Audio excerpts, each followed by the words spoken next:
Hi, this is Eric Parts Doctor, and today we're going to show you how to replace the vent cover on your Samsung dishwasher.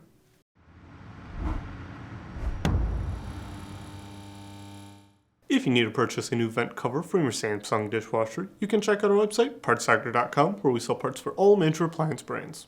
The vent cover fastens the vent assembly to the door, helping to keep a watertight seal. If the vent cover is damaged or missing, water may leak into the door from the dishwasher. This repair can be completed with the dishwasher installed. To begin, open the dishwasher's door. The vent cover is located here on the inner door assembly.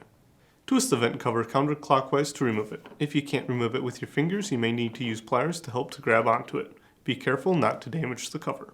If you need to purchase a new vent cover, you can check out our website, partsdoctor.com. We'll leave a link in the description below. You want to make sure that you're searching with the model number from the tag on your dishwasher to make sure you are getting the correct part. For Samsung appliances, use the longer version of the model number listed on the tag, followed by a dash and then the version number if one is listed. For example, this dishwasher's full model number ends with a /AA-00. To install, align the vent cover to the slot on the inner door assembly and turn it clockwise to secure it in place. Then, close the dishwasher's door. That's it for today's video, and if you enjoyed this video, make sure to leave a like and comment down below, and for more videos like this, please consider subscribing.